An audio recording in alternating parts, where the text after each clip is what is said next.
Hello, আসসালামু আলাইকুম everyone. Welcome back to my channel. কেমন আছেন সবাই?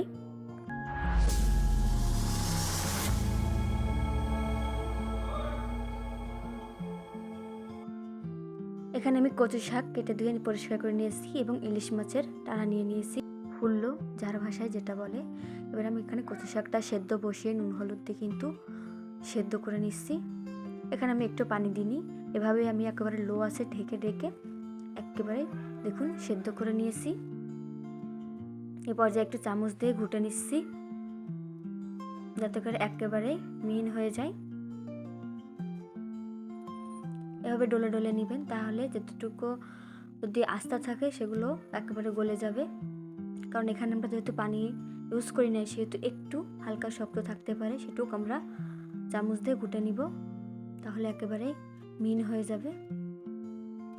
এবার এখানে একটু পানির রসটা নিয়েই আমি এটাকে নামিয়ে রেখে আর একটা কড়াই বসিয়ে দিব।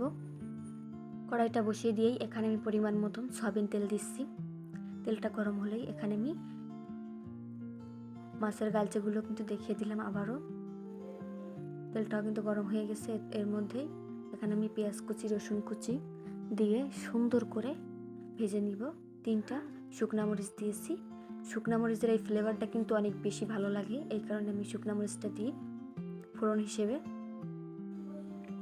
দিয়ে এবারটাকে সুন্দর করে একটা গোল্ডেন কালারের মতন ভেজে নিব। সামান্য একটু হলুদও দিয়ে দিয়েছি যাতে তাড়াতাড়ি কালারটা চলে আসে। দেখুন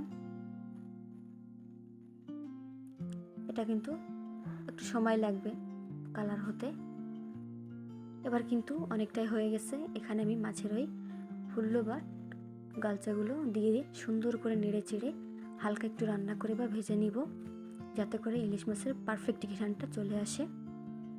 এভাবে ইলিশ মাছের গালচা দিয়ে কচু শাক কিন্তু ভীষণ ভীষণ মজা লাগে, তা কিন্তু আপনারা একবার না খেলে বুঝতে পারবেন না। এই দেখুন আমি কিন্তু সুন্দর করে এটাকে একটু ভেজে নিচ্ছি। এই পর্যায়ে কিন্তু ভাজা শেষ। এবার এখানে আমি কচু শাকটা সুন্দর মতন দিয়ে, আমি কিন্তু গালচাটা অনেকক্ষণ ভেজে নিয়েছিলাম, আমি এটা কেটে ছোট করে নিয়েছি ভিডিওটা। এই পর্যায়ে আমি এখানে কচু শাকটা দিয়ে এবং একটু লবণ দিয়ে সুন্দর করে রান্না করে নিব। এভাবে একটু সুন্দর করে নেড়েচেড়ে রান্না করে নেবেন। এটা খেতে যে কি মজা, এটা থাকলে কিন্তু আর কোনো তরকারির প্রয়োজন হবে না। দেখুন ভীষণ লোভনীয় হয়েছে কিন্তু দেখতে।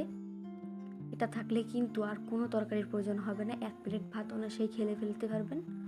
আর আমার ভিডিও যদি আপনাদের ভালো লাগে অবশ্যই লাইক কমেন্ট করবেন। আল্লাহ হাফেজ, ভালো থাকবেন। পরবর্তী ভিডিওতে আবার দেখা হবে। আসসালামু আলাইকুম।